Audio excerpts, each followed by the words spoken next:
If you were looking for a masterclass on how to handle a class of people who are oftentimes quite dishonest and manipulative in how they deploy rhetoric, who have been essentially the dispensers of knowledge for society ever since, for a few decades now, I think that you should look no further than Tucker Carlson's most recent exchange with an Australian reporter during his speaking tour in Australia. It is quite eye-opening, it is quite informative, and I think that there are some insights that we can take from this exchange to apply to how you consume information and also apply more generally to how you interpret how certain sources convey information. Before we get into all that, my friends, hello, I am Christian Watson. I am your host. Thank you so much for being here. If you enjoy political and social commentary from a philosophical lens, which is very rare these days, I must encourage you, please stay right here, subscribe, like, comment, and share this video, because the more you do to support me, the more I can get informative content out to the masses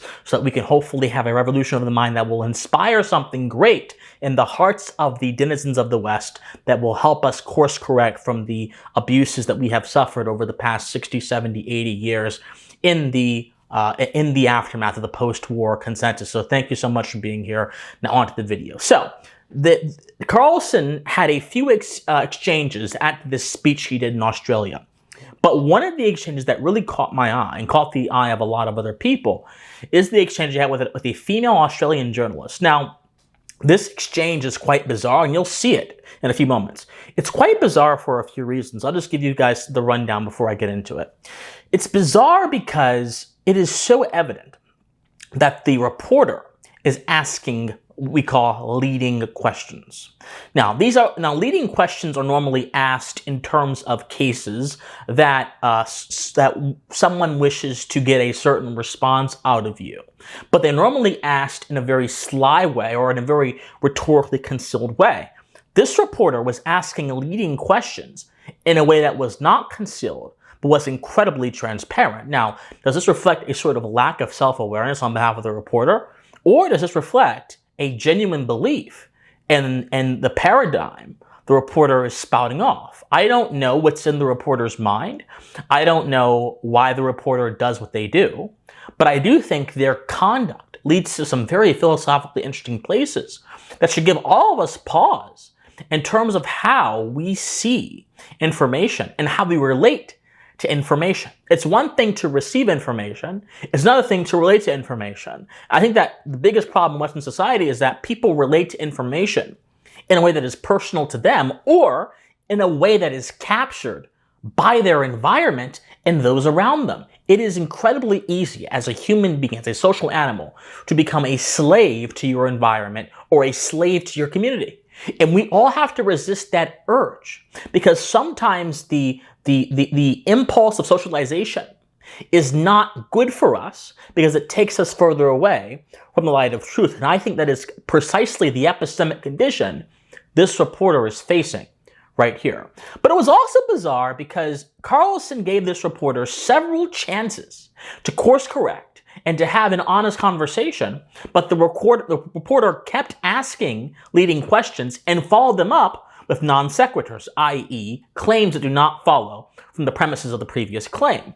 So, without further ado, let's actually get into this, and let's see the first part of this interaction between Carlson and this reporter, where the reporter is asking about the Great Replacement theory, and if Carlson should feel, I'm chuckling and you guys will know why in a moment, if Carlson should feel any responsibility for the pushing of the Great Replacement theory. Go. Past, you've talked about how white Australians, Americans, Europeans are being replaced by non-white immigrants in what is often referred to as the Great Replacement theory. This is the same. Have I said that whites are being replaced? Well, I don't think I said that. Well, it's been mentioned on your show 4,000 times. And really, when did I say that? On your show. I said whites are being replaced? You have said that before. Really? Yeah. I would challenge you to cite that, because I'm pretty sure I haven't said that. I said native-born Americans are being replaced, including blacks. Native-born Americans. Native-born Americans. And Americans black Americans have been, African Americans have been in the United States for, in many cases, their families over 400 years. And their concerns are every bit as real and valid and alive to me as the concerns of white people whose families have been there 400 years. So I've never said that whites are being replaced. Not one time. And I you can't believe cite that's it. untrue.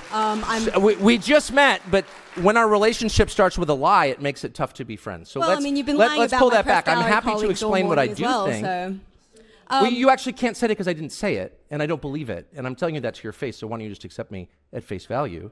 My because it's concern not is that true. the people who are born in the country are the main responsibility of its leaders. Okay, so there's a few things in here that are just great. Carlson, number one, rejects the premise. And this is what I've said for a very long time. If someone poses you a false paradigm, do not accept the paradigm. Reject the premise. This is why I don't agree with people that say we have to play the left's game to beat them. No, you don't get... Falsehood and falsehood do not equal truth. Immorality and immorality do not equal morality. Evil and evil does not equal good. So you have to understand that playing a game that you believe is effective, it may be effective, but it's not long-sustaining and long-lasting. So Carlson does not play the game. He does not say, well, what about this? And try to take some motif that is prominent in left-wing sort of media thinking and then foist it upon her in this instance. He says instead, I never said that, and I demand you to cite it. Now, you see, she wasn't able to cite an instance where Carlson allegedly said that white Americans are being replaced. Why? Well, the obvious answer is because it's a lie, it didn't happen. But the second answer, and this is the more deeper answer that you guys have to understand in order to grasp what's going on here, is that there are parallel sources of knowledge and parallel ways of understanding knowledge that do not connect with the truth in general, but they connect with the sort of local truths of those in those parallel spaces. What do I mean? Well, very simply, when we think of the idea of an echo chamber, what's an echo chamber? An echo chamber is when there are people in this concealed space in this group that tend to think the same way.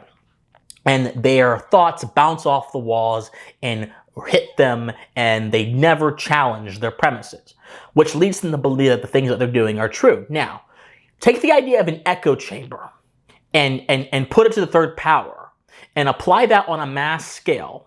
You don't just see echo chambers in that case. You see people who are unwilling to engage with information beyond what they view as trustworthy or beyond what they view as credible. In other words, we have a problem of status. The problem of parallel knowledge was first talked about by Wittgenstein, who was a philosopher of language. He called it private language, this idea that we have words that mean certain things to some people, but they don't mean things to other people. Therefore, when there's a conversation that's had, there's a misunderstanding, because we're talking about saying things that sound similar phonetically, but content-wise, they're actually quite different. And so people will apply validity to things that they believe have validity through some means that is other than reason. That's what's happening here. The reason why the Great Replacement Theory idea that conservatives were allegedly touting got so much play in the media is because in the corporate media spaces, what they do is they take information from certain sources, like, for example, the Southern Poverty Law Center, which has a political agenda, and they assume that those sources are credible. And they will take those sources' interpretations as the gospel truth, and they will then cross-apply that interpretation everywhere, and then the sort of masses who are unenlightened will then take that cross-application, and they will then interpret that entire issue to be what they were told without actually looking into it. The truth is, the Great Replacement Theory, so-called, has several senses in it. There's the Great Replacement Theory that was posed by people who are racial identitarians, who actually believe that declining white populations are a moral issue, and they believe that rising minority populations are a moral issue, and they wish to fight that. That's one sense. That's the sort of racist sense. But then there's the other sense that says that demographics can be wielded as a political tool, a political weapon to further the goals of a particular politically interested party, which has nothing to do with race and everything to do with how immigration can be weaponized against the people if it is perverted from what it was originally meant to be.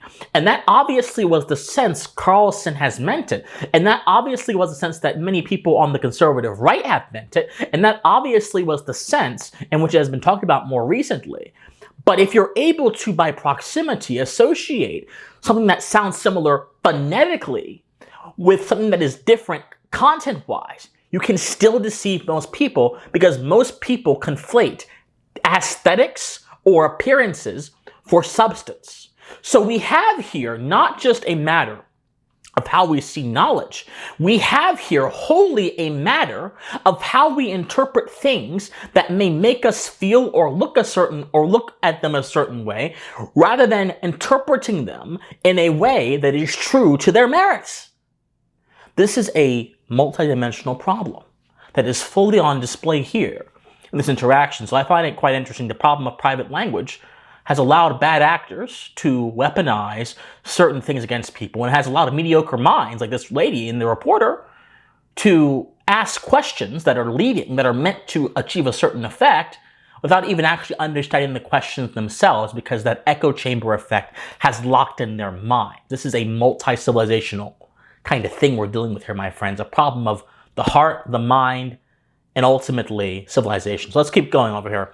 Let's look at this next part, where she asked Carlson about the inspiration of this theory. Go. Well, this is the same theory, or as you say, idea, that has inspired the New York Buffalo shooting, where 11 black Americans were killed. Two white Americans were killed. Like, and it's also inspired. It's not. First of all, it's inspired one of the worst Australian guns how do of they all get time people to this shoot stupid in the media? I guess it doesn't pay well. Look, I'm sorry. I've lived among people like you for too long, and I don't mean to call you stupid. Maybe you're just pretending to be, but I'm totally against violence. I'm totally against the war in Ukraine, for example, which doubtless you support. And like all dutiful liberals, support more carnage. I don't. I hate mass shootings, actually. Nothing I said, what does it mean to inspire something? My views are not bigoted against any group. They're honest. They're factual. That's not hate. That's reality. And my views derive from my deep concern for Americans, actually. Americans aren't having kids because they can't afford to. And nobody in charge cares. And so that's my position. That doesn't inspire mass shootings. How dare you try to tie me to some lunatic who murdered people? How dare you, actually? And in fact, I mean, do you know what I mean? I'd be like, Hitler wore those shoes. A lot of people are saying that you're like Hitler. Can you explain those shoes? Hitler wore exactly the same shoes, and you're like, I've got nothing to do with Hitler. Well, that's how I feel about your absurd, disingenuous question. Now, this is very interesting for a few reasons. Number one, what does it mean to inspire something? That's a question that Carlson asked, although I wish he would have gone much further. Because the reporter's question implies that there is that inspiration brings forth moral responsibility. What do I mean? So if you say, do you believe in the great replacement theory? And do you believe that you saying this theory has inspired someone to go kill people? What you're suggesting is that even if I had nothing to do with the murder, even if I had nothing to do with their actions, something I did out there in the ether happened to move them towards a certain end, even if what I did had absolutely nothing to do with inspiring, or rather with encouraging that kind of behavior. So what this reporter is suggesting is that subjective understanding of what I say is moral responsibility on my part.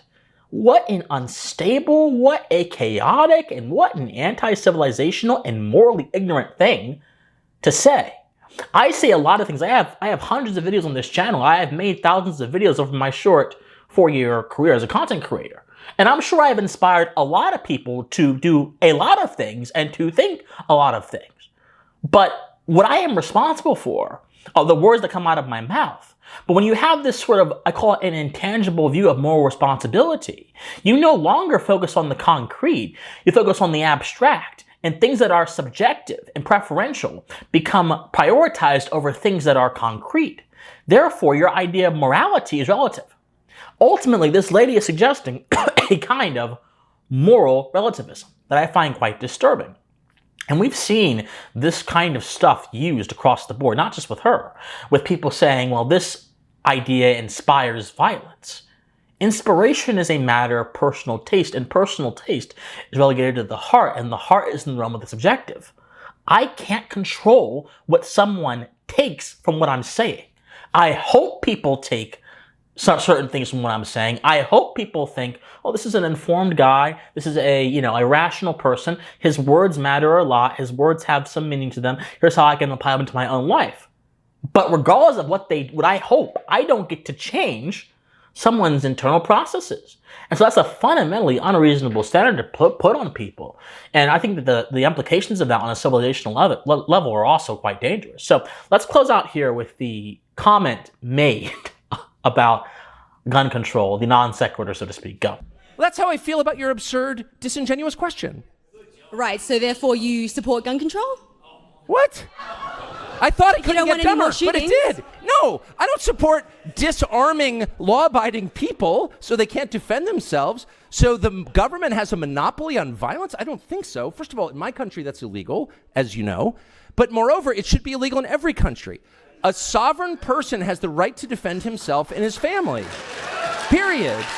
And that said, I'm totally opposed to harming anyone. Are you concerned about the war in Ukraine? And the countless innocents being murdered there every single day? I doubt you are. Probably Putin bad. I am. I'm a Christian. I hate violence. So notice this. Carlson says, I don't like violence, and I condemn all violence, and I condemn the shooting.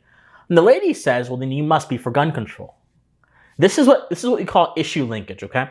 Issue linkage is when you tie things that are only related in name or only related tangentially to each other substantively to push either a policy or to get people to think about a certain thing in a certain way. It's a very devious tactic. I'm not entirely sure the supporter was necessarily intellectually capable enough to know how to deploy this and actually use it effectively, as evidenced by how badly she got humiliated. But people who are in the elite classes, people who do use levels of propaganda, people who understand how the mind works and how the mind responds to that information, they do this kind of stuff. And they do it all of the time. This is what the entire thing about Edward Bernays. This is the entire thing about what Bernays did, linking things together. He created the idea of the American breakfast by linking bacon and eggs with a quintessentially American breakfast, when in all reality, before Bernays, that wasn't really a thing in America. That wasn't really breakfast. Have you ever asked yourself why in the world are bacon and eggs the two things, by the way, that are pretty good, although one of which causes cholesterol issues and heart issues, bacon, if consumed in excess? Why are those the quintessential examples of the American diet? And then if you ask yourself, why in the world are Americans suffering from so many chronic health issues? People think that guns kill people mostly. No, it's actually heart disease that kills people mostly, and things that are totally preventable, but are silent killers. Why in the world does that happen? It's propaganda. A lot of it's propaganda. And propaganda takes advantage of your emotions, and your emotions allow you to associate certain things with other things. And then that gets you into this habit of being wedded to things that you don't even know why you're wedded to them. But this emotional affectation prevents your rational mind from correcting your emotional failures. You see what I'm saying? Hope this is not too deep for you guys. This is really what we're dealing with here. We're dealing with so much kind of trickery on so many different levels that we have to understand. So she's trying to link gun control with the musings of a madman that was supposedly inspired by a bad ideology. But if you actually follow her own logic to its logical conclusion, wouldn't the bad ideology have been the initial spark that caused the flame, which we now call the Christchurch shooting, to have been created? Because if the ideology wasn't there, what reason would he have had to go in and kill a bunch of innocent people? And the way he did it. Of course, there can always be a reason, but in that specific case, the reason was confined largely to ideology, even by the admission of this reporter. The gun was simply the delivery mechanism for that. So by her own admission, calling for gun control makes no sense, because the real threat is the great replacement, is it not? Well, if we're operating by the principles of logic, that must be so. But if we're operating by the principles of plausibility and emotional affectation and association and proximity and all these things I've been talking about for the past 15 or 16 so minutes now, then none of those things matter. Because logic and reason and truth become mere niceties in the face of someone who wishes to convince you of a certain aim that they have. Not only do they become niceties, they become easily discarded things that can be weaponized when useful, or made to seem ridiculous when not useful? How many of you have ever gotten insulted, or even told rather, that you are being insensitive when you try to evaluate a situation that may be fraught with emotion and may be incredibly sensitive with logic? I've been told that more times than one. Some people are just doing that because they don't have the aptitude for logical thinking, or they don't see the value in it. That's a lot of people, unfortunately. But others are doing it because they want to disarm you from being able to actually consider things beyond the terms they have set, or beyond the terms that are already set that you may be skeptical of. These are all things to keep in mind. So some lessons before we close here that we have learned from this.